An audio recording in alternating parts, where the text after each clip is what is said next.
May I welcome Nikhil Vadia, who's, I don't know how many of you know, but those of you who have accessed our free tax helpline, Nikhil Vadia and Amit Patel have been wonderful people who've been devoting a lot of their personal time to answer your queries free of cost. Okay, that is the important part, where you would probably be paying thousands of rupees to get the advice that they answer on email for you. Mr. Nikhil Vadia has over 19 years of experience in direct and indirect taxation, internal audit and management consultancy. He's a qualified chartered accountant and a certified information systems auditor. He was first in Mumbai in the June 2000 CISA exam. He has developed expertise in the areas of taxation, statutory audits, information technology, governance and risk management. He has advised several leading companies in banking, manufacturing, financial services, mutual funds, retail and merchandising sectors.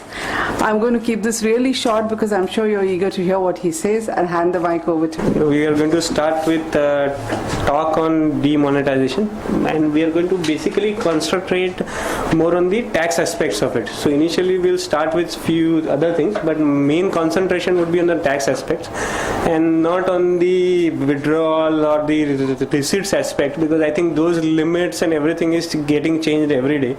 So whatever I say today may not be relevant to tomorrow when you go to the bank. And even though the limits are specified, when you are actually going to the banks, most of the banks are not giving you that much money. So if the withdrawal limit is to 24,000 a week, you actually go to the bank, you don't get so much of cash. So mostly we are going to concentrate on the tax aspects. Now this is what is going to be our agenda for the day. Why demonetization? Why it was done? Second is a history of demonetization in India. We had two demonetizations, one in 1946 and the other one in 1978. So what was that? And the most important question, how much cash I can deposit? I think that is the most important question everyone has on in mind. Like, how much can I deposit, which will not invite problems from the taxman, and which will be easier for me to do. So that is another thing. Then we'll go through some of the income tax provisions. What all income tax provisions? There have been a lot of WhatsApp groups and lot of WhatsApp messages as to this section is applicable, that section is not applicable. Demonetization last happened in 1978. So what were the Income Tax Act in 1978 and what is the Income Tax Act today is a lot of the difference. But still we'll see what all sections can be affected, because we don't know. Because the government, though they have come up with some of the things saying that, you know, this taxation will levy so much penalty or this so much income about this, below this. But they have not actually, if you see all the tweets and the press releases and everything, they have never said that we are going to do this under this section. They have always said we will do this.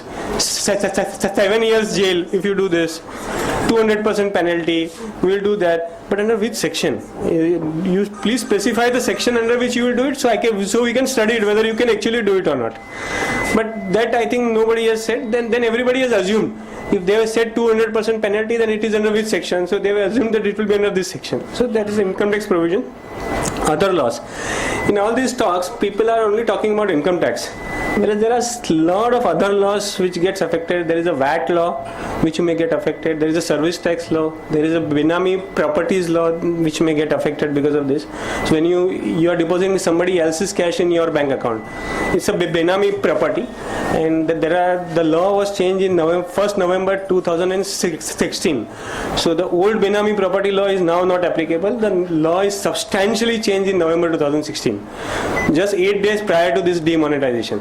So there are a lot of aspects in this. Then past case laws. Two demonetization, as I have said, has happened, 1946 and 1978. And many people have gone to the courts as usual.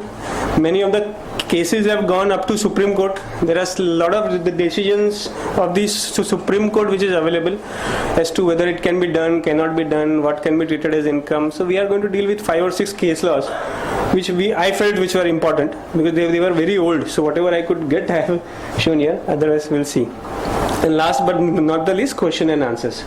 So the first question is, why demonetization? Now this is one chart which I've got. If you see in 31st March 2002, the percentage, so this is the total currency with the public. This is 500 denomination note, 1000 denomination note, total value. This is rupees in billions. Total was 30.16%.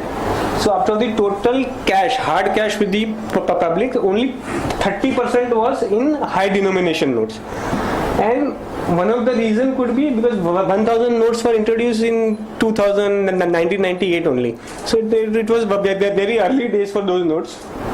If you see throughout this period, from 2002 to March 2016, every year it kept on increasing.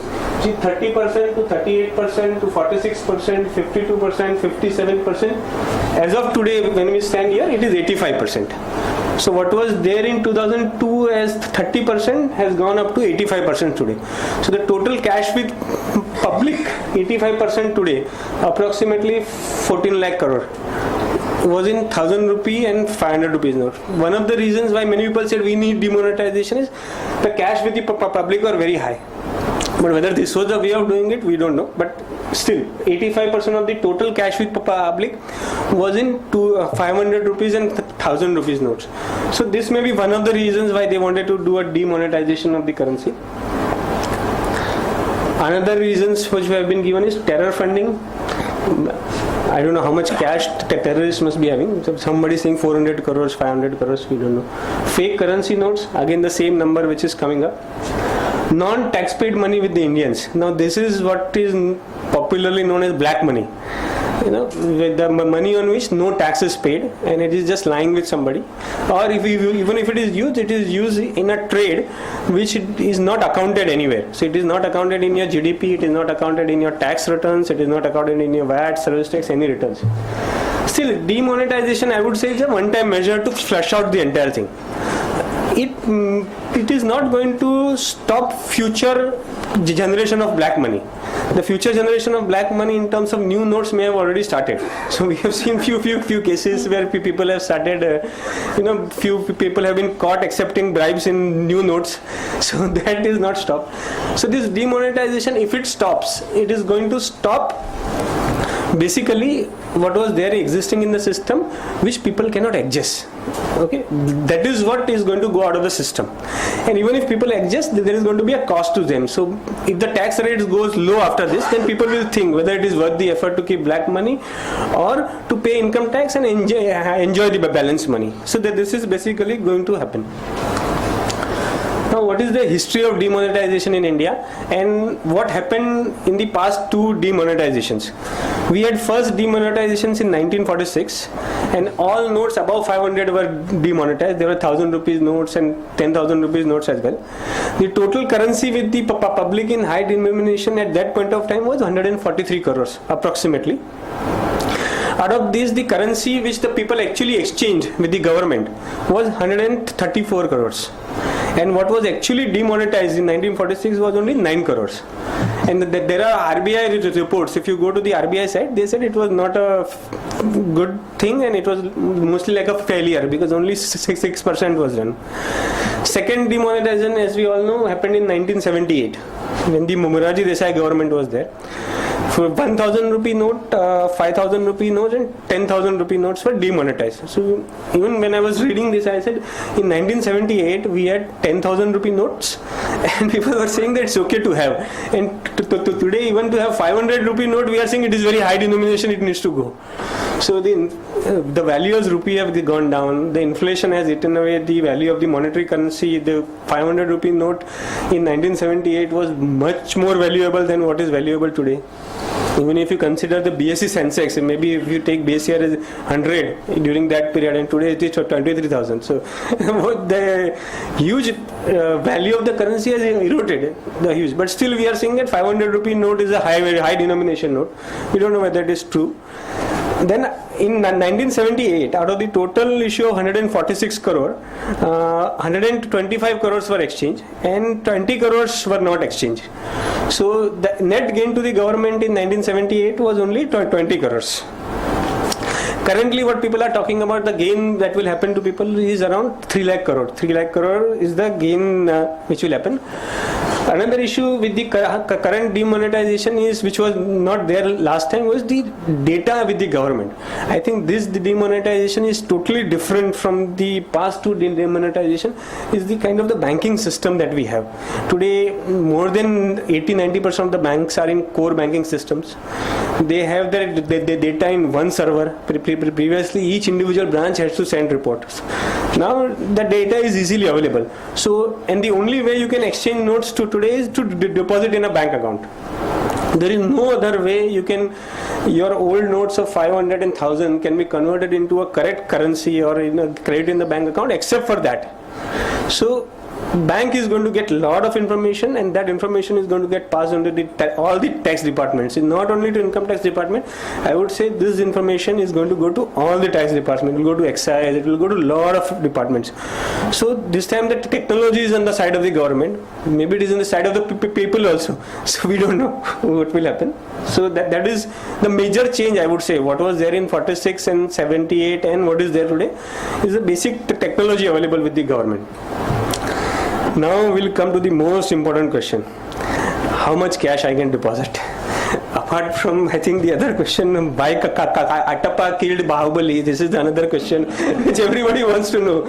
How much cash I can deposit? This is what is my personal opinion. If you talk to 102 tax experts, they will say 3 opinions. If you talk to 10, they will have maybe 15 opinions. So everyone has their own opinion. This is what is my opinion is. I may be wrong, I may be right. I don't know. Only the time will tell. The first is, there is no definite number. Government has said up to 2.5 lakhs we will not question you. Initial tweet was 2.5 to 10 lakhs rupees. If you show income, we will not question you. About 10 lakhs, we will charge penalty of 200%. This was the initial talk. Currently, the way rules are changed and all those things which has happened, they are saying that up to 2.5 lakhs, we will still not question you. About that, I will get all the information, then I will analyze the way I want. And they have not said how they are going to analyze. So, if somebody comes and asks how much I can deposit, it is based on your tax return. Second issue, 2.5 lakhs I have mentioned. We have to always remember, now these questions I get every day saying, ये period में 2.5 lakh किया तो no questions, and that is to be excluded from my entire year's return, and you have to just ignore this. And it is not that way. Your income tax return is going to get filed for the entire year of April 2016 to March 2017, and you have to explain the entire cash deposits of April 2016 to March 2017, entire withdrawal of April 2016 to March 2017. You cannot say that for this period you just exclude, and we will explain only the balance. So how much cash I can deposit? Again question. Suppose, for example, there are from 1st April to November 8, you have already deposited to 2.5 lakh rupees. Considering the basic exemption limit, this is what many people do. If you have already deposited 2.5 lakhs from April to November 8, can I deposit 2.5 lakh again? Very difficult to say. Okay. And if you go by the government's logic that 2.5 lakhs is a basic exemption limit, and we will not question you, because even if I treat that as your income, there will be no tax payable. Then the limit should be actually much higher, because 2.5 lakh is the cash that I can deposit. I can deposit 1.5 lakh more and invest in ATC investments. So that will not be treated as income. I can deposit 50,000 more and go for NPS. Again, it will not be treated as my income. Then there will be some deduction under 80D. So that will not be treated as my income. Then there will be some other deductions also. So maybe for 5 lakh I can deposit. So 2.5 lakh is not a sacrosanct number for an income tax return. So government today has said, and even if you see the Prime Minister and others in the advertisement which is going on, they have said 2 category of people. If I read him correctly, housewives and agriculturalists. He said, ये दोनों का 2.5 लाख तक का पैसा मैं कुछ question नहीं पूछूंगा. For everybody else, I don't think even that 2.5 lakh limit is applicable. you have to see, like for every client that is calling us, what is to be done. Many of them, we know what they do on a daily basis, so we know what are the entries in their bank account, so we are able to tell them, okay, you can do this, you cannot do this. But for a new person, which we don't know their tax returns, what they are usually doing in their tax thing, it is impossible to say that if you deposit 2.5 lakh, maybe if you deposit up to 2.5 lakh based on the current tax rules, it will not get reported. But if it doesn't get reported, it doesn't mean that you don't have to explain it in your tax return. Because when you file your tax return, it has to get reflected somewhere. Second, what is happening in current this thing is that people want to deposit 2.5 lakh. So that 2.5 lakh either deposit karenge. Then there are various claims floating around. Many cases the banks are fooling people and the government is also fooling people. Like Maharashtra government has recently announced that if you have some tax dues, you can pay that in cash and you can pay that in their old currency also. So many people have gone there and deposited. Even in Navi Mumbai they have announced that if you have old property tax dues, you can go there and deposit it. People have gone ahead and deposited.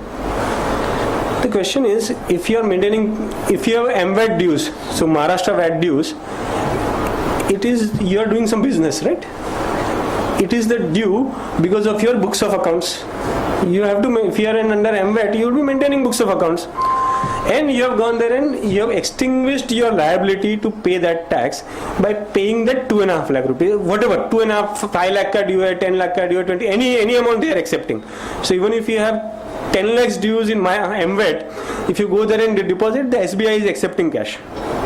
IDBI is also accepting. You can go there and deposit. How will you account for that in your books?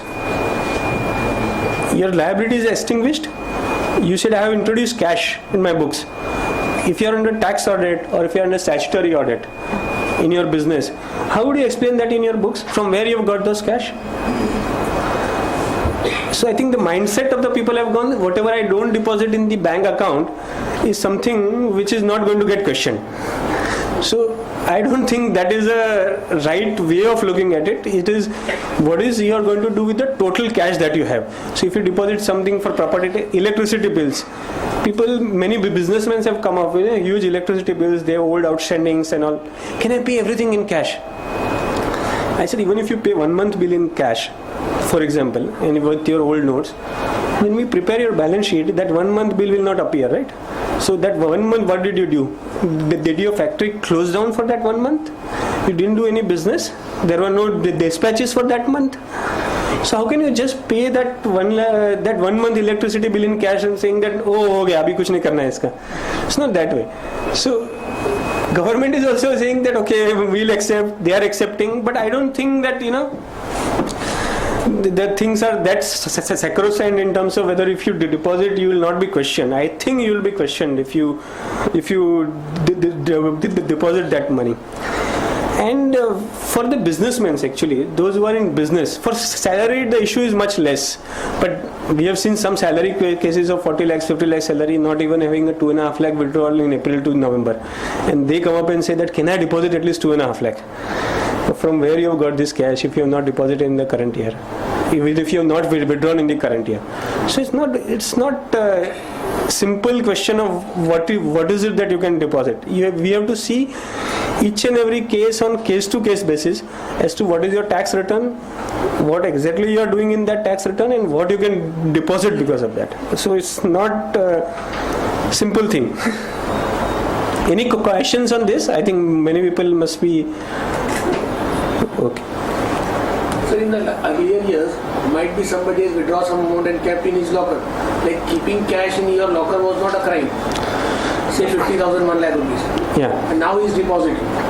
Earlier years he has withdrawn and kept in some amount in his locker. Correct. Now he is depositing, and what is the question? This year I have not withdrawn, but earlier years. It all depends on the amount. If it is 50,000, 1 lakh, 50,000. and if your income supports that kind of a cash withdrawal or an amount, it's fine. But if your income is not there, you say I have kept 50,000, 1 lakh, then maybe it will not get reported to the tax departments, but it will still get reported, and if it is more than 2.5 lakh, it will still get reported. The income tax rule, again, they have changed. If you deposit more than 50,000 rupees, they are asking for a PAN number. So up to 2.5 lakh there is no question, but if you go and deposit at one stroke more than 50,000 rupees, they are asking for a PAN number. So that may also get reported. There is another reports called CIB, AR. I think there was another meeting on AR reporting and CIB reporting and all those things. AR reporting and CIB reporting and all those things. So if it is not reported under this provision, it may get reported under some other provision.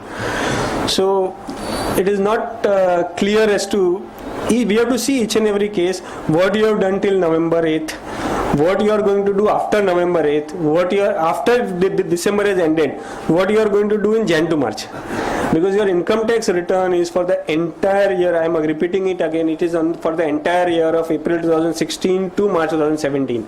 And if your return is selected for scrutiny, you have to explain all the bank entries for the entire year. It is not that the fiscal year for the income tax return has changed from November 9 to December 30th. It is for the entire year only. So this year is being so, these 2 dates being so sacrosanct that everybody is talking about these 2 dates only. Between kya karna hai, uske baad pata nahi. It's not that way. You have to explain your return for the entire year. Just wondering, as you said, I mean, after November 9, if you withdraw and deposit, what would be the effect in the limits of 2.5? What would it be? See, the deposits. You withdraw, really to withdraw now, not allowed to withdraw. Why not? You are withdrawing 24. Whatever amounts you are allowed to withdraw. See, the banks have been asked. One second. The banks have been asked to keep the deposits between November 8th and December 30th in old notes and new notes separately. So each deposit between November 8th and December 30th in old notes are flagged separately, and each deposits between November 8th and December 30th in new notes are flagged separately. So if you deposit say 5 lakh, out of that 2.5 lakh is in old notes and 2.5 lakh is in no notes. Say you are doing a retail business where you are getting everyday cash. Now you must be getting a new notes which you want to deposit in bank. Say for example, nobody is depositing, but let's say somebody wants to deposit. He doesn't want to keep the cash in his shop. So the banks, as I understand, have been asked to flag these two separately. So if you deposit in old notes, the bank will have a separate record. If you deposit in new notes, the bank will have a separate record. No, I got that. Flagging is there, but what would be the effect? I mean, the question would be the same. If you have deposited old notes after 8th of November, you have not dealt in old notes. You are not allowed to deal. It is not a legal tender. So whatever you had a cash balance as on 8th of November, that is only you are depositing. You cannot say that after, please remember this thing, many cases we are seeing, after 8th of November, midnight 12, you cannot deal in 500 and 1000 rupees old notes. It is illegal to deal. So if you accept or give, it is illegal. So whatever cash that we are depositing is cash on hand balance as on 8th of November. It is not after that. If you say that I have received any cash after 8th of November, it is liable for confiscation by the government. So after 8th of November, you cannot deal in new notes. You cannot deal in old notes. You cannot deal in old notes. You can deal only in new notes. So you cannot say that I have dealt some old. This is what is happening actually in the trade. Some old debtors are all coming and saying we'll pay you in old notes. So that you may have got on 9th of November or 15th of November or maybe 24th of November. You cannot do that. That's transaction. Suppose we put it as a flagging also. What it comes? It will get reported to the income tax department and you have to explain. You have to explain. Now income tax provisions. Sir, in case about 2 lakhs is to be deposited, should it be deposited in one go or in Doesn't matter. Tranches of less than? It doesn't matter. If you deposit more than 50,000, they are asking for a PAN. But as such, if you want to deposit more than 50,000, if your account is not properly KYC compliant, they are not accepting cash also. So your account has to be KYC compliant for the purpose of you to deposit cash. So one go also doesn't matter. If it is your legal, legitimate cash, it doesn't matter whether you deposit in one go or you deposit in 10 times. It doesn't matter. Excuse me. I would like to share something on this point, if you don't mind. people usually have this question, you know, if you deposit 2.5 lakhs within the limit and break it up, probably I put it as a view that the income tax authority will say, भाई तुम्हारा 40,000 तुमने 5 बार डाला and बाकी जो तुम्हारा money आया, you actually done the money laundering, you know, if you had the, just giving a... See, the initial thought process which had come and initial the press releases and also come, the view was that you can deposit only once. Okay, so the initial, everybody has said you can deposit 8th November ko you make your books of accounts, determine what is your cash balance of 500 and 1000 rupee notes, go there and deposit, you can deposit only once. But the way income tax rule has been changed, it is clearly that you can deposit more than once. So we'll go through that income tax rule which will come. So it is clear that you can deposit more than once, there is no problem. You can deposit every day you can go there and deposit. There is not an issue. We'll go to the income tax rules which we are going to deal now. Rule 12B. Now this rule has not been talked about anywhere actually, but I feel this rule will do more long-term damage to the entire taxation systems in India than any other rule. So the demonetization is a period, November 8 to December 30th. After that it will get over. After that we'll have cash, we can deposit, withdraw, whatever we want to do. But if this rule stays, then it will do more long-term damage. So that is the first rule we are going to discuss. Section 270A and 270AA. 270A is the most discussed section currently. One of the reasons why it is most discussed is that 200% penalty. And this is the only section which in Income Tax Act, according to my knowledge, which provides for 200% penalty. We'll discuss that. Then section 133(6) notices. If you have seen WhatsApp and all, few people have started getting notices. So all the notices people have got is under this section 133(6). So what are the powers of the income tax officers in sending these notices? Whether they can ask for information now, whether they have to ask information afterwards, what exactly they can do, what exactly they cannot do. Then amendment to rule 114E. Now that all this information that the bank is going to give is going to give under this section, this rule 114E. This 114E was amended on November 15th specifically to ask bank for this information. So this is what we are going to do. Now say for example you have a lot of cash and you are going to deposit that saying that I want to pay income tax. So under which section you can actually declare that as an income? You cannot just say that I want to declare it as income. As we know, there are 5 heads of income tax: salary, house property, business income, capital gains and income from other sources. So if you want to declare it as an income, you need an income tax head under which you can declare. No, you cannot just say this is my income. So section 56 is the section under which you can declare this as an income. So if you want to declare for 25 lakhs, deposit 1 crore and declare it as income, under which section? So this is the section under which you can declare. Next section which we are going to discuss is 115BBE. This section was actually introduced as a deterrent. You know, people were misusing section 68, 69, 69B and all those things. What are those sections we'll actually got into. But this section was actually introduced as a deterrent for misuse of section 68. But in demonetization, many people are saying this is actually a beneficial section. So a section which was introduced as a deterrent, in demonetization people are saying it's a beneficial section. How it is beneficial, we'll see that. Then another thing is on section 276C and other prosecution sections, because we are hearing in news nowadays that 7 years you will go into jail, we'll do this, we'll do that. So now which section you will do? So this is this section. And last but not the least is 44AD puzzle. This I have not been able to solve. I will only present what it is. This is being currently sold as a device to evade all this. So we will just present this. It is for everybody to decide whether this is actually can be used or not. According to me, it cannot be used. But we'll just go through what are the provisions of this section, where you can get caught, where you cannot get caught. So this is section. This section is not being talked in the general public, but in the CA community, this section has been talked about a lot. Whether this section can be used. So how this can be? How people are saying that this can be used. So we'll talk about that section. So let us start with Rule 12E. As I said, it is one of the most important. Very simple section, very simple amendment. The prescribed authority under subsection 2 of section 143 shall be an income tax authority not below the rank of an income tax officer, who has been authorized by the Central Board of Direct Taxes to act as an income tax authority for the purpose of subsection 2 of section 143. Very innocuous, just giving references to 2-3 sections and saying that income tax officer is authorized. Simple, nothing very difficult. It gives reference to section 143 subsection 2. So let us first see what is section 143(2).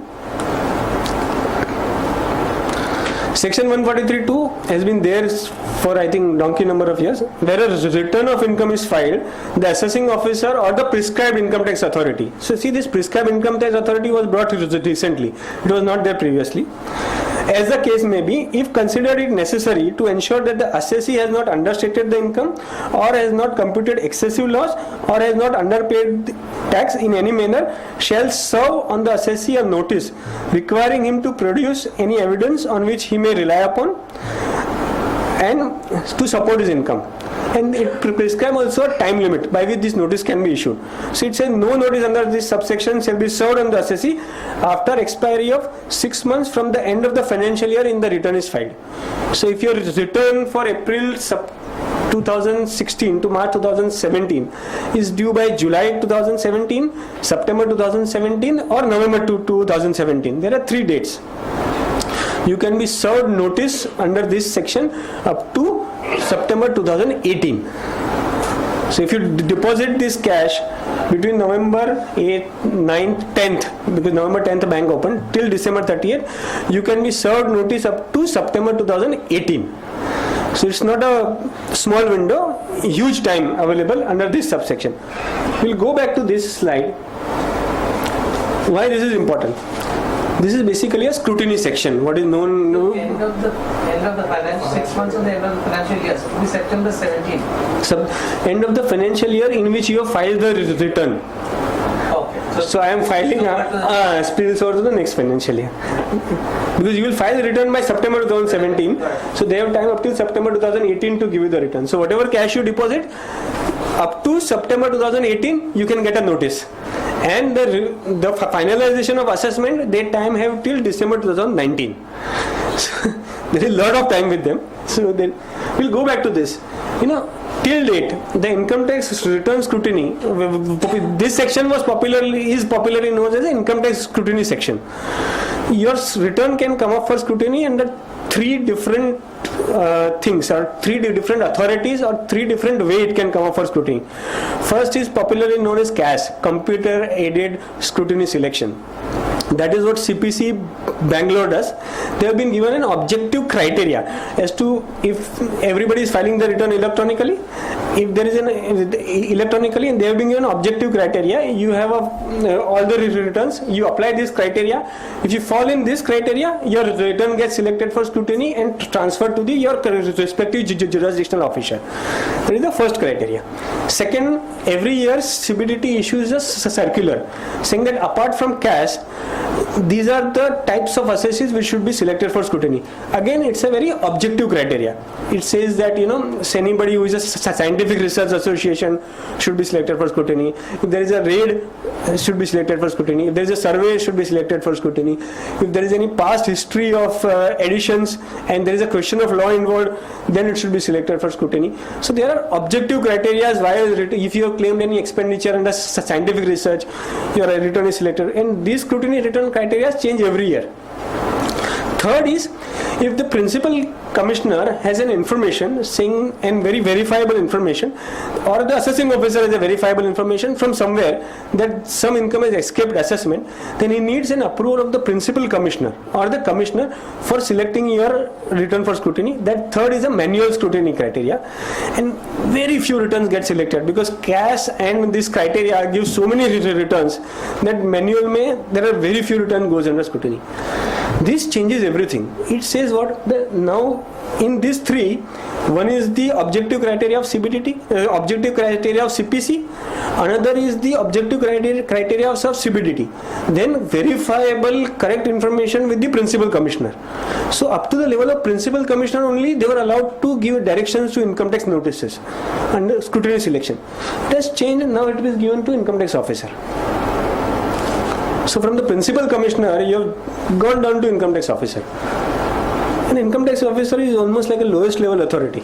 Below them, Will increase. huh? Tax terrorism will increase. Yes. And if you are those who are in practice for long, or those who are paying income tax for long, prior to we were filing manual returns. Prior to we were filing online returns, we used to file manual returns. And if you remember, we used to get calls from income tax officer after we have filed the manual return, saying that आपका return आया है मेरे पास, I want to process your return. आप एक बार आके मिल के जाइए. This was old days, 90s, and before the online return filing started, we used to get calls. And big returns to 100% you used to get calls. Small returns also you used to get, but big returns to 100% of the cases you used to get calls. This may start. This is what my thinking is, because this has come on November 16th, only 8-9 days has gone. But this has escaped everybody's mind. We have asked few people why this is brought. They said after this demonetization, there are a lot of cases that we have to go through, because everybody is going to deposit cash. So we need to give authority to the lowest officer to select cases. Why change rule? And if you want to change, you change it with a timeline, saying that only for 1 year. Only for this financial year we'll give this authority. After that we'll go back to the old system which was working properly. Why change it forever? I feel this rule is going to be, if you give this authority to income tax officers, what will happen in Mumbai, what will happen in tier 2 towns and all those places? This is very lowest level officer who has been given authority to call you and ask you, "Aap aa jao na, to I will select your case for scrutiny." And he did not ask anybody. Yeah? The way this rule is written, he did not ask anybody. He can just issue a notice and select your case for scrutiny. And he will give any criteria. Even we are experiencing today where the approval of the reopening of your cases under 147 or 263, where the approval of the commissioner is required, the reasons which are written for reopening are many times don't stand the judicial scrutiny. So for this, even if Central Board of Direct Taxes prescribes something, he will say, "हाँ मुझे ये मालूम है, and I am selecting your case." I feel this rule is going to create a long-term issues for all of us. Let's see what happens. We'll go to the next section now. This is 270A. Why this section? Because of the press releases and news reports and everything, 200% penalty will levy if you don't declare your income. From where that 200% number has come, people feel that this is the section under which they are going to levy. That is what, as we know today, the government has not specified any section under which they are going to levy this penalty. They have only said we are going to levy 200% penalty if the income cash deposit doesn't match with your past income. How it is relevant, I still don't know, because income tax assessment is only always for a year. Never for past year. Past history is mainly seen in case of GP ratios or net profit ratios. Beyond that, they don't see past history of what is your income. Why can't I have a high income in 1 year and low income in another year? There is no law which says that I cannot have. What does this section basically say? It says, and this section is amended recently from financial year 15-16 only. Prior to that, there was one section 270(11)(c) for penalty. This was changed from financial year 15-16 only. So there are no case laws available on this. There is nothing available on this because no orders have been passed till date under this section. So we don't know what is there in their mind, but still we will try to read it. 270A basically talks about two categories of cases: underreporting of income and misreporting of income. What is underreporting, misreporting has not been defined either in income tax or anywhere else. Penalty is 50% of the tax amount for underreporting and 200% of misreporting. So with this, they are talking about this 200% penalty which they can levy. Then we need to understand what is misreporting of income. Misreporting, they have defined it. Misreporting includes misrepresentation or suppression of facts, failure to record investment in books of account, recording of any false entry in the books of account, and failure to record any receipt in books of account having bearing on the total income. So if you have recorded, basically this section was meant that if you have recorded any entry in your books of accounts or anything in your books of accounts, and in case of a scrutiny, we discover that, then you have misreported or underreported your income, you have suppressed facts from us. That is why we will levy this 50% or a 200% penalty on you. previous penalty section under 270(11)(c) gave a discretion to the income tax officer to levy penalty ranging between 100% to 300%. So basically this was brought to say that okay, वो 300 levy करना है या 200 करना है या 100 करना है, it was always a discretion given to him. So now we will specify a very objective criteria, either 50% or 200%, nothing in between. This was the intention of the section. And tax, the problem with this section and application of this section is that the last thing, how this misreporting or underreporting is to be calculated. Because if you say that I have misreported or underreported, there has to be two sets of data that you have. One compared with the other, and the difference between the two is either misreporting or underreporting. So it has this section also specifies how it is to be calculated. Tax is to be calculated as the difference between income as per income tax return filed and as assessed by the income tax officer after assessment. Because of this line, there is almost every tax officer or tax expert is saying that penalty cannot be levied under this section.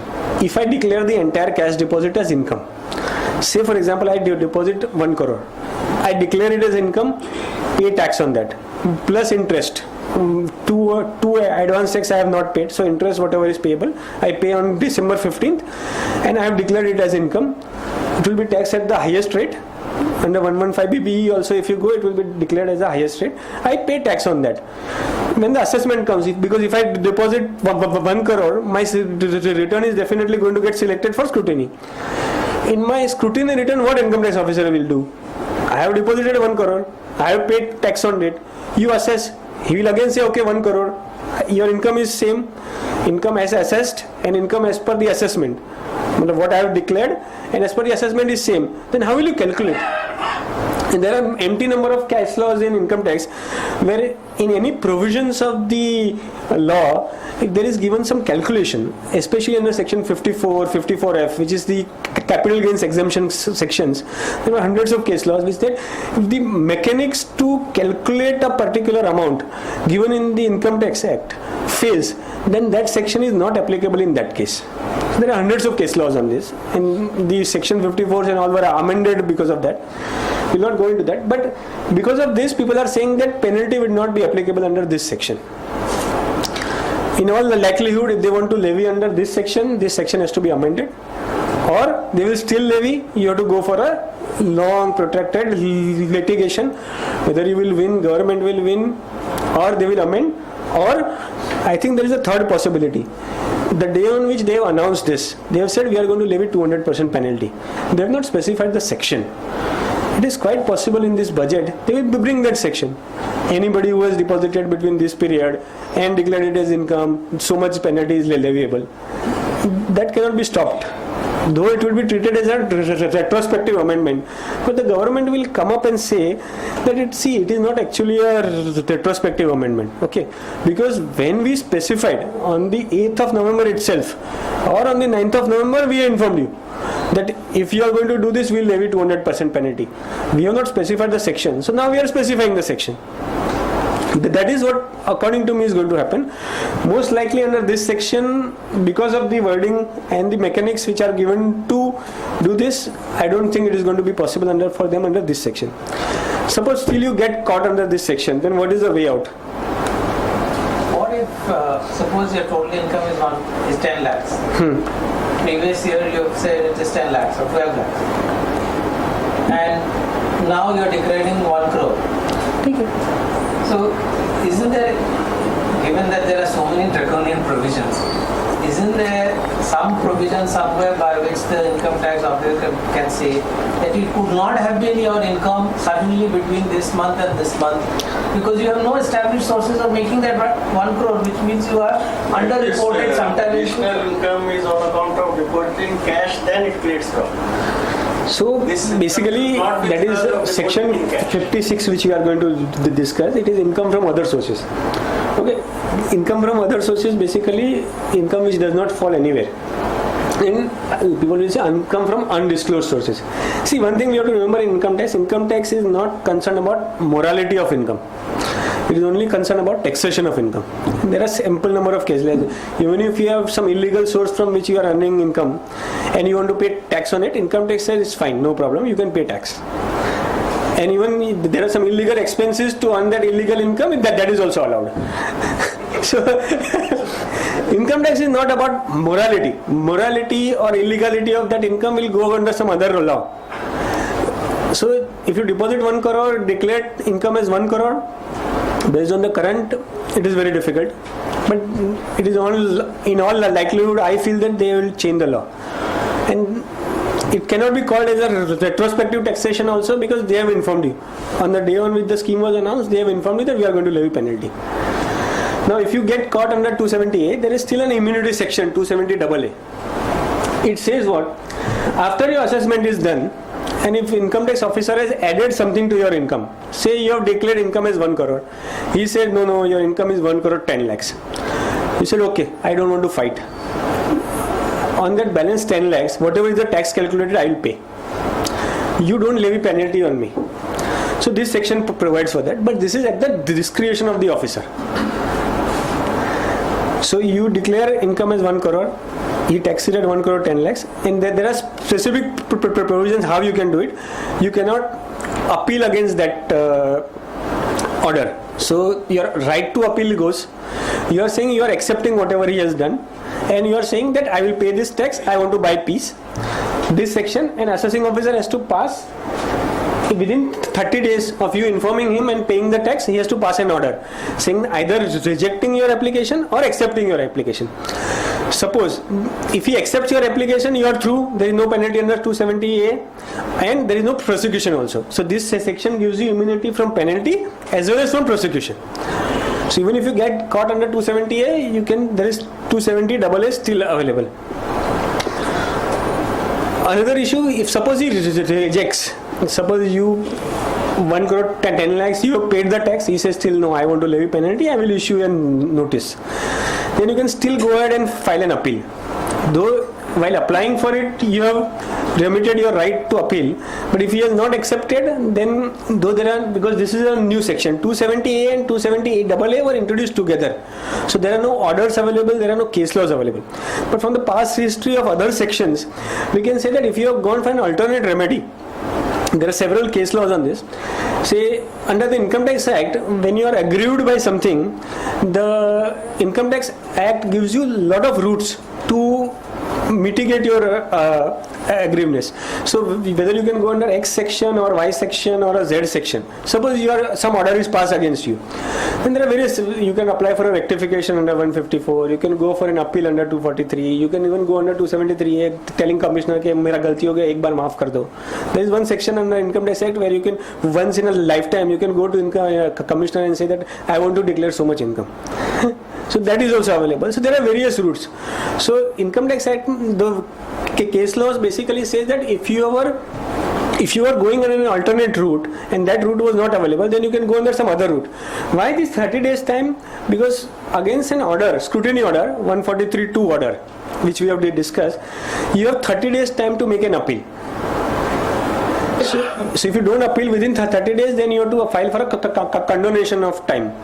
In condonation of time, you can say that I have gone for these paid taxes, still he has not given me an order under section 270AA, that's why I am appealing. It is still possible. Whether they will accept, not accept, it's a different thing.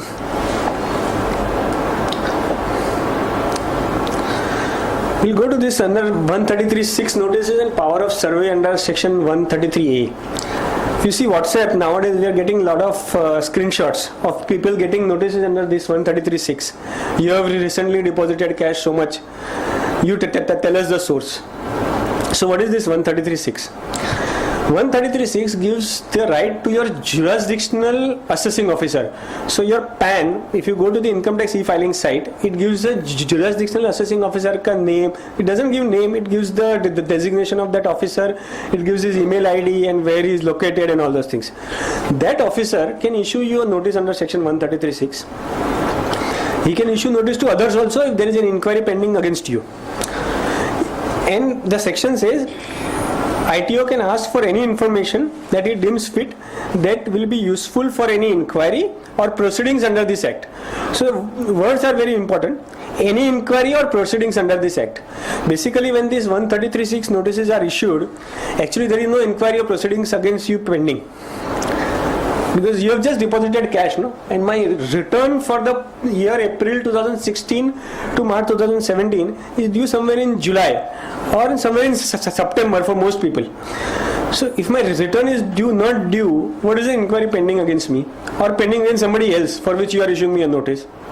So according to me, these notices has no legal basis, but still they are issuing notices maybe to scare people or I don't know what. But this, there is no inquiry pending against me. There is no proceedings pending against me. And this section proceedings specifically said, if no inquiry or proceedings pending, then prior approval of the principal director or commissioner is required to send the notice. So in few of the notices which we got in IDS, this IDS scheme was going on. That time also they issued huge number of 133(6) notices to people saying that in past you have deposited so much cash, past you have done this transaction, you come and talk to us. Basically, when we used to go with those notices to the income tax officer, they say, देखो आपका हमारे पास information है, you declare amount under IDS. This was the practice when the IDS was going on. And that notice used to contain the last line. This notice is approved after approval of the principal commissioner, so and so, so and so, so and so. So if you get a notice under section 133(6), first thing you should check is whether that line is there or not. Whether he has taken approval of the principal commissioner or not. Second, even if you still get a notice and he writes that whether I have taken the approval of the principal commissioner or not, then what is to be done? Basically what they are asking in this notice is two things, simple. What was your cash balance as on 31st March 2000 last year, that is last year 16, and what was your cash balance as on 8th of November. These are the two things basically asked by each officer. In some cases, they are for jewelers and all, they are asking for more information. But why jewelers? That's a separate thing. So jewelers and all, they are asking for more information for stock and all those things. So what can be done about it?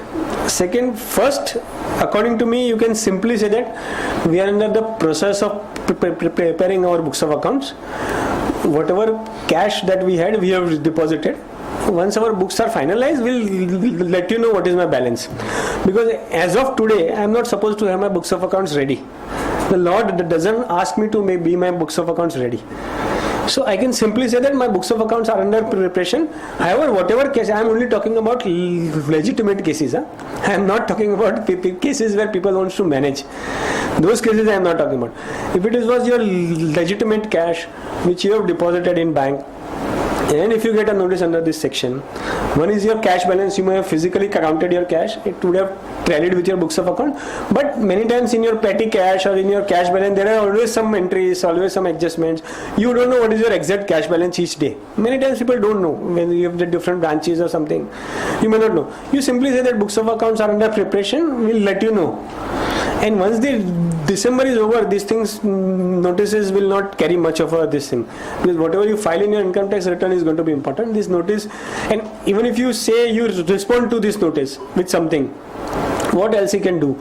Unless you file your return of income showing something, there is nothing else that he can do. But for big people who are having big businesses, there is an issue. What is an issue? There is one section 133A where there is a power of survey given to the income tax officer. Again, this section also gives the power even to the income tax officer, and in one or two small cases even to the income tax inspector. So even then a person below the level of income tax officer can come and ask for some information. So if you don't respond to 133(6) notice, and if you are and if your cash balance is very high, then it is quite possible they may do survey. Whatever survey that happened in the jewelers and all, people loosely talk that raid हो गया income tax jeweler के उधर, raid हो गया और कोई shop में. It is not a raid. Raid is under 132. Raid and survey is totally different. Survey is mild, raid is huge. Okay?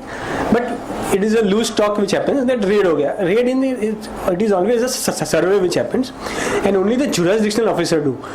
Raid is never done by the jurisdictional officer. Usually when a raid happens in a particular person's offices, the jurisdictional assessing officer is never informed. because they feel that jurisdictional assessing officer may have certain arrangement with that person and he may inform him. So raid never happens with the jurisdictional AO. Survey always happens with them. So he can do a survey. What he can do in survey is also very important. So we'll go through the section. We said what he can come and do survey. Section 133A actually empowers the income tax authority to visit the business premises. So he can physically come with a notice under section 133A with a approval and do many things. I have listed only important things because it contains a lot of provision pertaining to companies and all those things. I have listed only few minutes. Take inventory. So he can take inventory of all your stocks.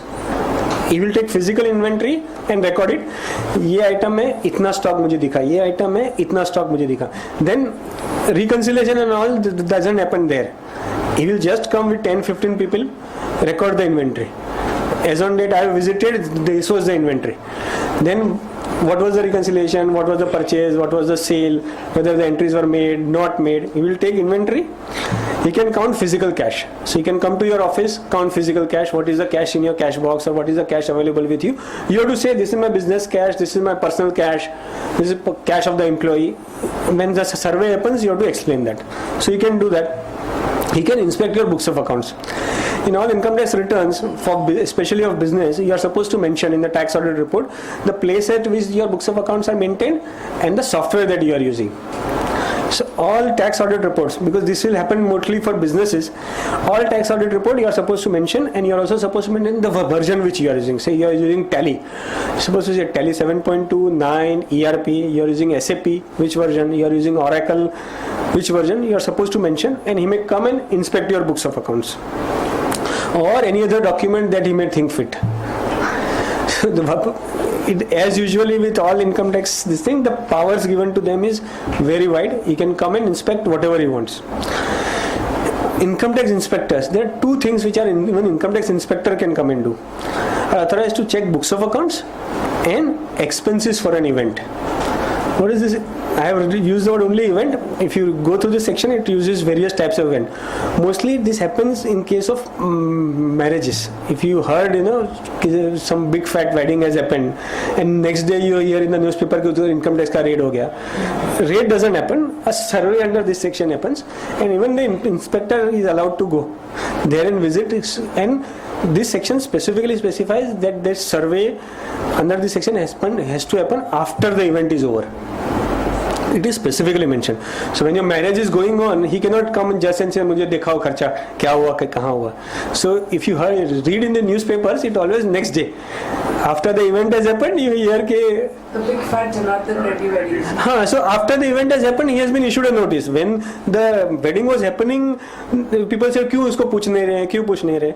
The law doesn't allow them to ask when the event is going on. The question can be asked only after the event is over. So they will have a wedding card and everything with them. They will get through their own sources.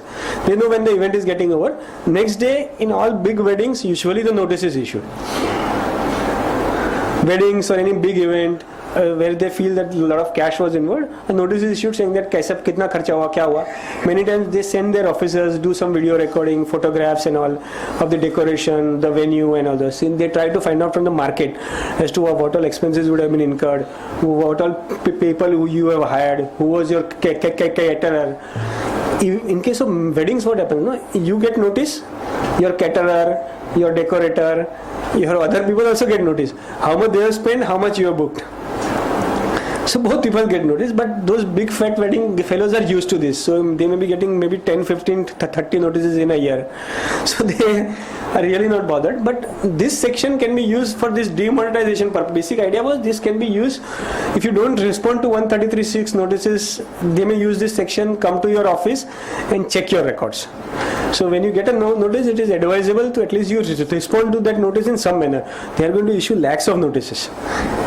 So if you respond, at least it will come in their record that some reply has come. The notice have just started. It is going to be a huge number which is going to get issued. We'll go to the next rule, 114E. Now this is another rule which is very important. Rule was amended on November 15th. So after demonetization was announced. Initial limits in the press release, this, that, has no meaning. What is meaning is this. This is going to get reported, this is going to get informed, and this is what you have to take care. All other things has no authority of law, only this rule has authority of law. What does this rule? Banks are required to report all cash deposited about 2.5 lakh in saving account, rupees 12.5 lakh in current account from November 10th to December 30th. So we are talking only about 2.5 lakh limit for everybody. For the current account, the limit is 12.5 lakh, which nobody is talking about. People are talking 2.5 lakh. If you have a current account, you are doing business, up to 2.5 lakh you report it. Again, one thing, this is only reporting.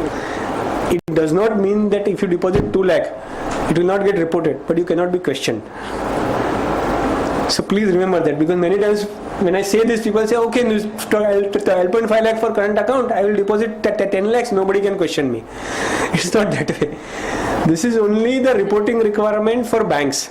Banks have been asked. Another question which has come up. This again, this is very important. Usually 114E is an AR reporting. The due date for this reporting is 31st August every year. For this specific rules, specific section, he has made the reporting has to be done by January 31st. He wants report by January 31st who all have deposited how much cash. He doesn't want to wait, or the income tax department doesn't want to wait till August to get this information. By January, he said all banks should report to me. Another thing, and based on that, I feel that you can start expecting notices by Feb, saying that you have deposited so much cash, you tell us how you have deposited.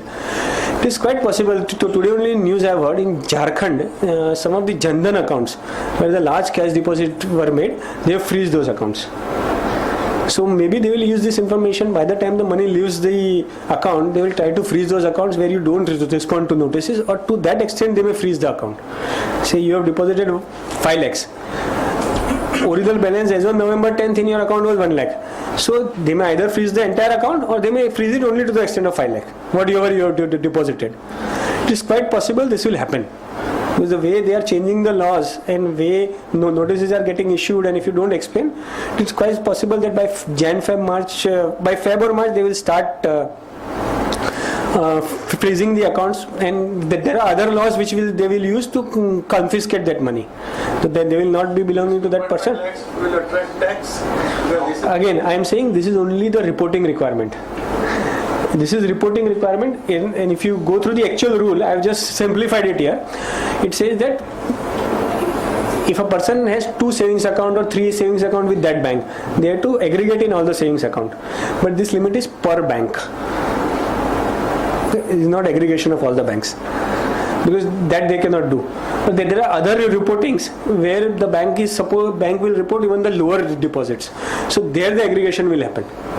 This because they have asked a banking company or a cooperative society or whatever to report it. It's a basic simple requirement. You aggregate for a PAN number, you aggregate and you report. Say you with same bank you have a savings account also and a current account also. It's quite possible. For your business you have a current account, and for personal purpose you have a savings account. There the question is still open whether this will happen separately or banks will aggregate and report. Mostly, according to me, the banks will aggregate and report. Banks will not take a risk. Still, this requirement is per bank. This is not per person. Per bank, per PAN. The word is aggregation of all the savings account or current accounts, whatever is there, they'll report. The reason why many of the banks have come and said that you can deposit old loans you can clear, old defaults you can clear, old things you can clear, you will clear it, it will get reported here. And again, this is reporting requirement. This is not an exemption from Income Tax Act. So in a current account, if you deposit 10 lakhs, mostly it will not get reported. But it may get reported some other section. Still, that 10 lakhs in your income tax return, you are still supposed to explain. This is only a reporting. Again, I am repeating because people may assume that this is an exemption. This is only a reporting requirement for bank. By 31st January, they will give. Any questions on this? If you have 3 different banks and you deposit 200 lakhs in 3 different banks, see, if you deposit 250,000 or more, all 3 banks will report. If you deposit less than 250, all 3 banks will not report. Okay, but that doesn't solve the issue. You are supposed to file the income tax return also, no? So how that will solve the issue? In case of joint account, they will treat First holder. That was requirement previously also. The first holder name used to get reported. And in the tax return, is it to be shown as income or? See, that depends on your return, whether it is out of cash on hand, out of income, out of what. Depends on your return, whether it is out of cash. Previously, although you could apply for a share or anything, you're a joint account holder, it shows in the ARI all the accounts. It's not that way that. See, for that, the rule was different. Okay, then it was. They used to joint also, they used to report the returns, it used to come up for scrutiny. Then you have to say, no, I'm only the second holder, the first holder has invested. 26A only itself you see. Yes, it used to show. IAR details it used to show. Many returns have come up for scrutiny because of that. And when the returns have come up for scrutiny, you have to explain that I have not invested. But in those cases also, you are asked to explain what it is. And you are also asked to explain why it could be from where that other person is invested, what is his source, whether his source is proper or not. All those things you had to explain. Otherwise also. So that was there previously also. Reporting, as you said, joint account, they will consider separately like specifically said or? No, in banks they used to always report the first holder. Only banks? Always. That is what I have always seen. On the first one. Huh? Banks cut TDS on the first First holder only. So even if you have FD in the joint name, the TDS gets deposited in the 26 years in the first holder only. So joint holder is, banks don't consider that. Okay, now let's go to the next section. Section 56. As I said earlier, there are 5 sections in the 5 heads of income. Income from salary, income from house property, income, business income, then business income, capital gains and income from other sources. Say you want to deposit 1 crore and pay tax on it. Under which head? Whether it is capital gains, whether it is business income, whether it is house property, salary, what? This is the section. It's a residuary section under income tax act. We say that the income which does not fall under other 4 heads, or it is not a special income.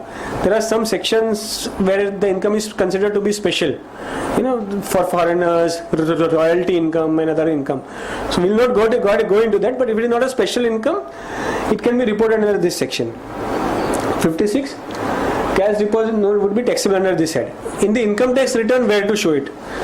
If you go through the ITR 1, 2, 3, 4, whatever you have to file, other sources there is various others, dividend, interest, then family pension. Last head is other sources, and it says other sources, expenses against that, and the net income. So in the ITR, whether you are using the income tax department utility or any other software, last head last is the place where you will have to report if you want to declare it as an income. Why it cannot be under business income? Suddenly in this year I happen to have 1 crore rupees business. Fine, no problem. You can do that.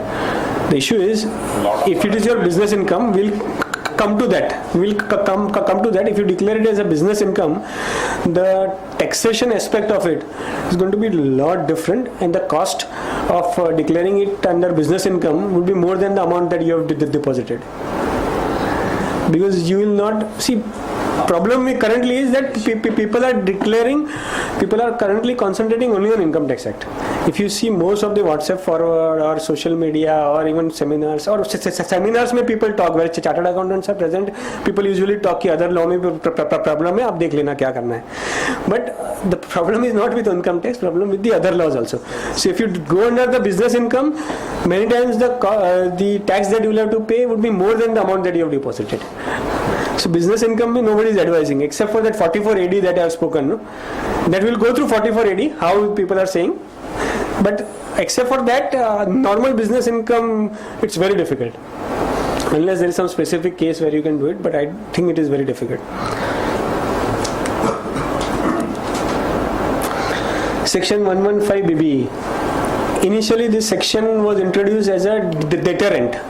what used to happen, all these sections, 68, 69, 69A, 69B, then 69C, 69D, there are various sections under which in the income tax assessment, when you are not able to explain something, it used to get added to your income. Okay, and that, especially in case of individuals, what used to happen, that then it used to get taxed slab wise. So people used to take that risk. Okay, I will not explain it. Even if I am declaring say 2.5 lakh income and there is another unexplained cash credit of 5 lakh. If my return is selected for scrutiny, 5 lakh get added, it will go slab wise, average rate would be 20%, it's okay. So up to 10 lakhs your rate is lower. So people say that okay, so we'll pay the tax as and when we get caught. So this section was actually introduced as a deterrent, saying that if you fall under any of these sections, section 68 is unexplained cash credit, 69 is unexplained investments, 69 is unexplained money. We'll talk about this more because mostly it will go under this section. Section 69 is amount of investment etc. not fully disclosed in books of accounts.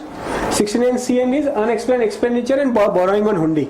If you borrow or take anything on hundi, it gets added to your income. Old provision, nowadays very few people deal in hundi. So anything that gets added under this section, it will be taxed at the maximum marginal rate. What is the maximum marginal rate currently? Is 30% plus surcharge and education cess and all those things. Though it was a deterrent section, people are saying that it is an unexplained credit, income from undisclosed sources. I don't know from where I have got this money. You tax me under this section. So most of the people are saying 30% BDIS. That is what many people are saying. It's like unexplained money. We'll go through this section. It's very important. Where in any financial year, the assessor is found to be owner of any money, bullion, jewelry or other valuable article, and such money, bullion, jewelry or valuable article is not recorded in the books of accounts. So this cash was not recorded in your books of account. It is money, bullion, jewelry article, and assessor is not able to explain the source of that such money. So you have money, you are not able to explain the source of that money. So then this section says, and even if you are explaining, it is not to the satisfaction of the assessing officer. Here there is no question of you are supposed to satisfy the assessing officer. Here in the 69A, you yourself will go and say that, sir, I am also not satisfied how I got it. So how I will satisfy you? So basically, it will mostly go under, there are some people saying it will go under section 68, unexplained cash credit, when you are maintaining books of accounts. There are some case laws under section 68 which say if you are not maintaining books of accounts, 68 is not applicable to you. And there are some one or two case laws which many times say that your bank account is in your books of accounts. So if your bank account is in your books of accounts, you are legally under 44A, you are not liable to maintain books of accounts, then unexplained credit in bank, it will get taxed. So mostly it will get taxed under 69A. I have money which I am unable to explain. And everyone is saying that you get under tax under 30%, no problem, you pay the tax. That is why because of this section 270A and section 56, people are saying some amendment in income tax is required if they have to levy the 200% penalty and jail and all those things. We'll go to the prosecution sections now. 276C and other prosecution. Actually, income tax may, if you see, number of prosecution launched are also very less, and their success ratio is extremely less. So very few people actually get jailed, but the government has issued threat that we are going to do it. So let us just see what those sections are. If a person willfully evades taxes, then imprisonment for not less than 6 months and up to 7 years with a fine.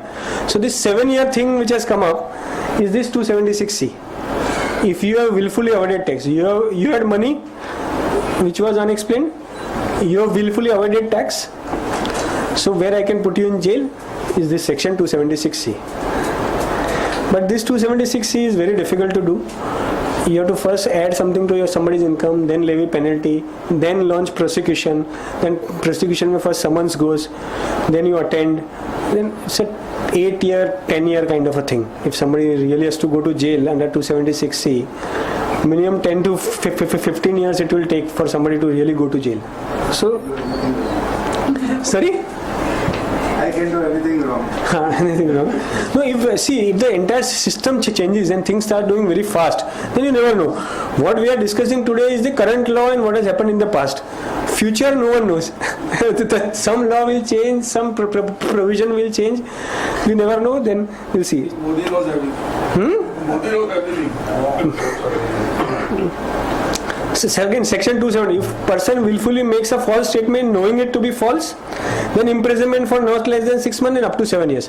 This 277 is important for people who are depositing others people cash in their bank account. So if you make a statement saying that this is my cash, knowing it, said that this is not your cash. So you have made a statement which is false, knowing it to be false. So that 7 years for people who make wrong statements will come under this 277s. So when you are depositing somebody else's cash in your bank account, you may get affected.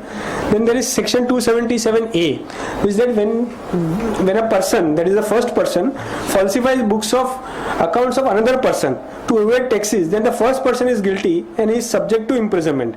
The first person will be prosecuted whether or not that second person has evaded tax or not.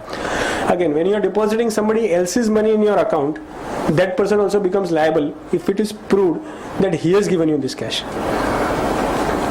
So there are various other sections of prosecution. I have taken only the main three which I feel based on what government has said they would be trying to use. Again, one very important thing in all the prosecution section, all the prosecution sections provide for compounding. So if you are issued a notice, you can go to the commissioner and say that galti ho gaya, first time you leave us. Mostly in case of first defaults or first prosecution notices, the compounding always happens. There is a compounding fee specified, there is a process specified, how to do compounding and all those things. So in case of first defaults, even the act says that even in case of first defaults, the commissioner will take it leniently. So it is quite possible that even if the 276 is issued and you have not been a very regular tax defaulter, then you can even go for a compounding of offences. Any question on this 7 years? They don't have jails to accommodate so many people. Past data, just only recently one Delhi fellow was subject to jail in IT. Otherwise, I think so nobody has Gone into been jail in IT. Okay, now the last income tax provision. Afterwards, we'll go to the case laws and other this thing. 44AD puzzle. This is actually a puzzle to me also.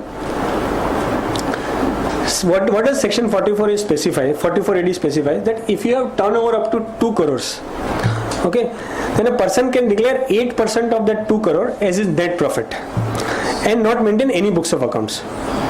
This is currently provided in the income tax law. This is a very old provision. Original limit was 60 lakhs. Then it was raised to 1 crore. Now the limit is 2 crores. So under these sections, you can say that my turnover is up to 2 crores. I will declare only 8% as profit.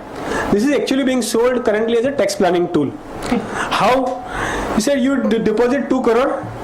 You say it is my sale. It is not my income. So you declare only 8% as your net profit. That is 16 lakhs. If you are an individual, that will go slab wise. If it goes slab wise, what is your tax? 16 lakhs ke upar some tax would be there. Then you say 2 crore is my turnover. Then I have VAT liability also. So I will pay 6% as VAT liability. I am not maintaining any books of accounts. So 6% VAT liability, around 6 to 8% as the other cost. Around 8 to 9% may you can deposit up to 2 crores. This is what is being talked about currently. Okay, if you do this, you go under 44AD up to 2 crores, you are through. Now, section 44AD also specifies that you have to prove only your turnover. You don't have to prove expenses. It says that you will not ask for books of account anything up to 2 crore turnover. If you are able to prove your turnover 8% or any other higher amount. So section also specifies that it is either 8% or any other amount as declared by the SSE. That doesn't give right to the officer to ask for a higher amount. So you instead of 8% you declare 10%, he will accept. You declare 15%, he will accept. It is not, the question is not given to him to accept. Ask any questions on this. Only problem with this 44AD is this. How do you deposit your entire year's turnover and say that I have not done any deposit of cash during the entire year? It's not possible to explain. So if you say that my turnover of April to November 8th, I was just keeping with myself and now I have deposited. It's not plausible, it's not explainable. Second, what about payment to your creditors? If you say that entire 2 crores is my turnover and that amount lies in your bank account, though you are not supposed to maintain books of accounts, your bank account is still there, no? So if your bank account is still there, how do you, and that money is still lying in the bank account, or if you have invested that money after depositing somewhere, then there are the entries in the, at least in the bank account for purchases, for expenses, rent, electricity. Some entries have to be there. You can't just say that 2 crore I have deposited was the turnover and 2 crore is my net profit. It cannot happen that way. So it is very difficult to explain it. That is what I am saying. Non-maintenance of books of accounts in such cases they may not accept. They say that this is only a colorful device to do a tax planning, and they may tax that entire 2 crore under 115 BBE unexplained credits. So on 2 crores you will be asked to pay 30% tax, and in this case you will be liable for penalty under section 270A. We have discussed section 270A where the penalty is under-reporting, misreporting, either 50% or 200%. If you go under 44AD and if you lose, then 200% penalty is for sure. So it's a very risky gamble. Professionals also know. 44ADA. This is 44AD, that is 44ADA. 44AD mein the limit is 50 lakhs. You have to declare profit minimum of 50%. So if you are a professional, say chartered accountant or some other professional, you can. Same puzzle there also. But if you're a lawyer, you can be working from home and earning, and there needn't be any rent and workers and whatever. That 44 up to 50 lakhs you can do, but entire amount you have received in cash, then you may be asked you have to prove your turnover. Na? See, the basic, the entire thing is that you have to prove your turnover. Once it says prove turnover, then you have to say, if you are a lawyer, you have to say which clients you have worked for, what advice you have given. You prove, to prove turnover you need to some document. You declare 2 crore as the turnover. You have to declare that which item you have dealt with.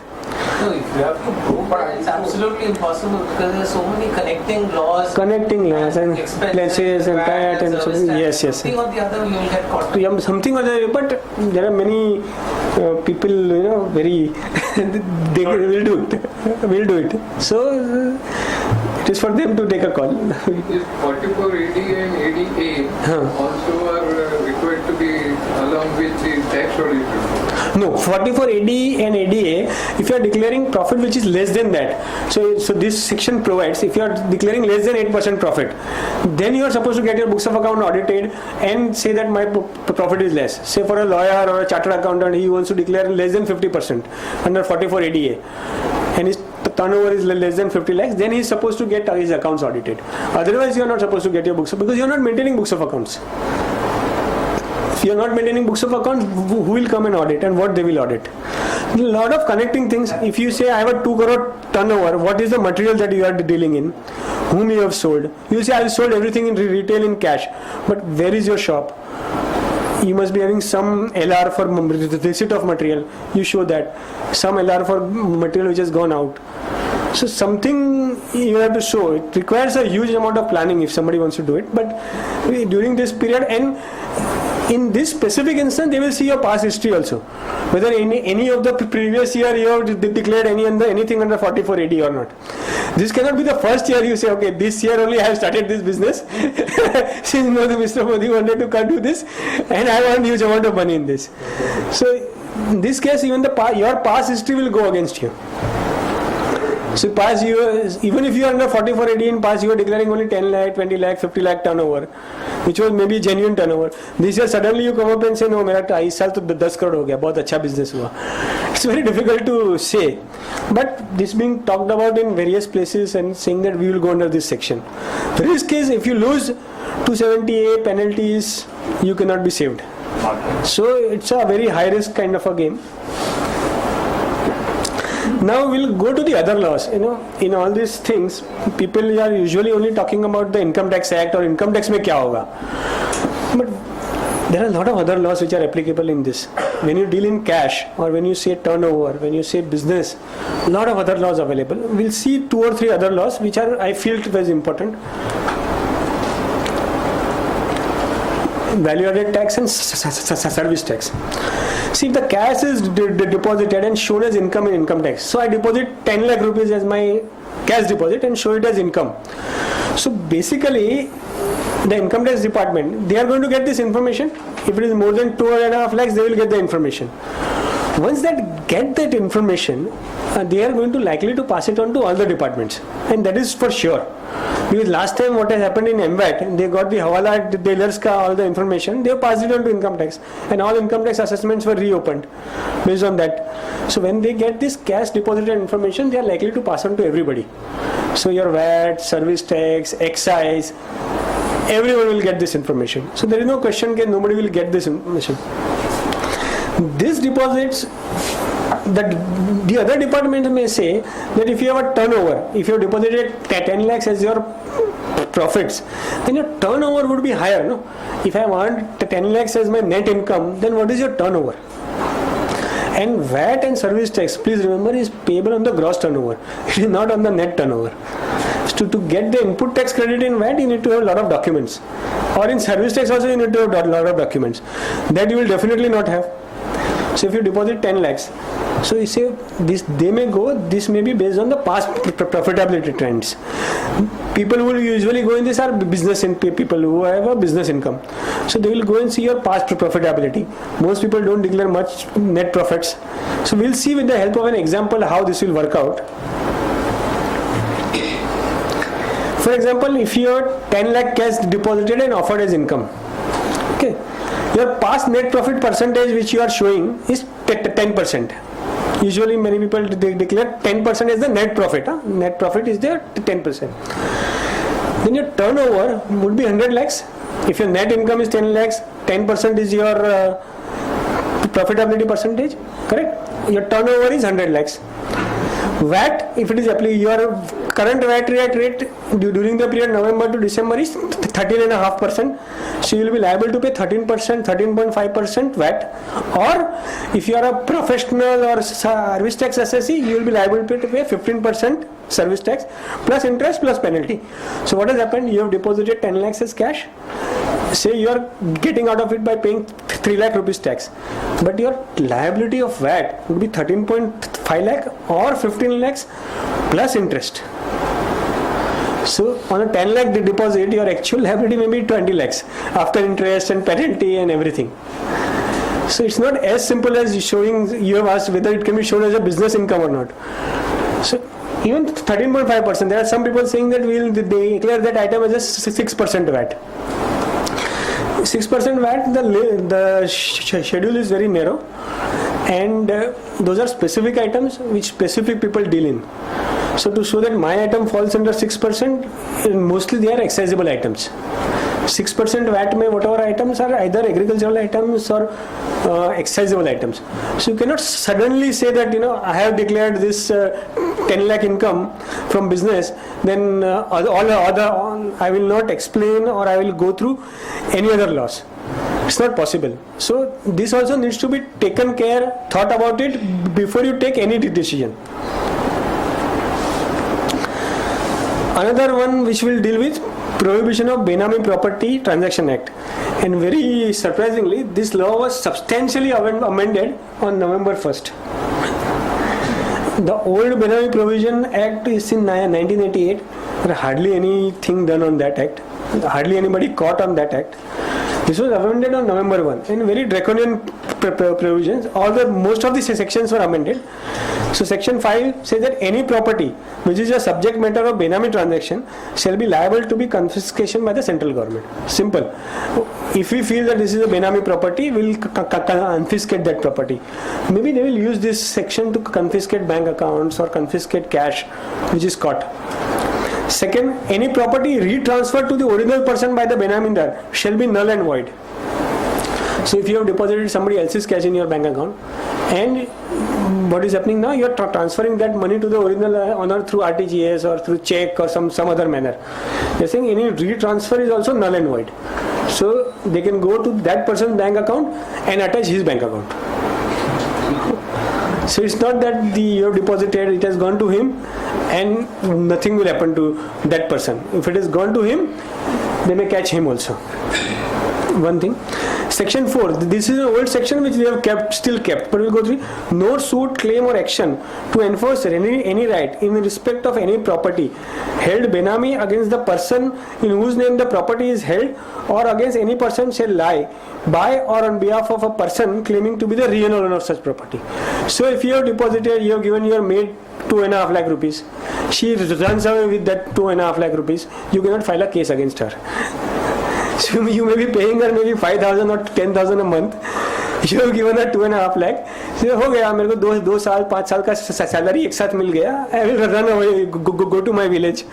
You cannot do anything against that. You cannot say that was my cash which she has deposited. She will say, I am protected by this section. She may not say that because she will go under section 5 and that amount will get confiscated. But you cannot do anything. So if you give money to somebody to deposit, he doesn't return it back to you. There are some cases which we have heard people are getting it in writing saying that I have given you so much loan and all to protect themselves. But the law is still there. Instead, if you have given somebody as a benami, you cannot file any case against that benami saying that this was originally my property, you return it back to me. That is not possible. And this was amended in November 1st. Now we'll go through some of the case laws. As we have seen, the two demonetization happened, 1946, and as usual, many of the cases have gone up to high courts and Supreme Courts and all those things. So Supreme Courts and all those places. Some of the case laws I have taken, which I felt were important. We'll go through one by one what happened, what were the facts of that case, and some went against the SSE, some went in favor of the SSE. So we'll take both the case laws which went in favor of the SSE and against the SSE, and one case law which is in the end which went in favor of the SSE. It was a very classic case, so we'll go through that case also.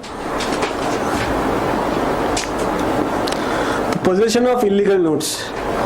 No addition can be made to the income. HDN is high value notes, high denomination notes. High denomination notes of the face value 1,35,500 were attempted to be encashed by the SSE by tendering the same to RBI.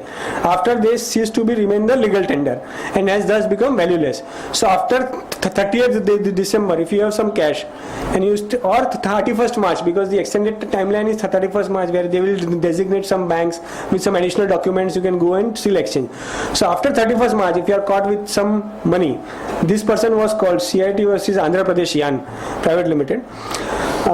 He was caught with some 1,35,000 rupees cash. He was not able to exchange. But at that point of time, RBI may have informed the income tax authority that this fellow was having this cash and he was not able to exchange. So income tax officer, what he did, he added that 1,35,000 to his income and he levied penalty 270(11)(c) old section 95,000 rupees in his return of income. SSE fought and he said the Supreme Court ultimately said that this cash after March 31st or the date which was there in that demonetization is not a legal tender. It cannot be treated as an income.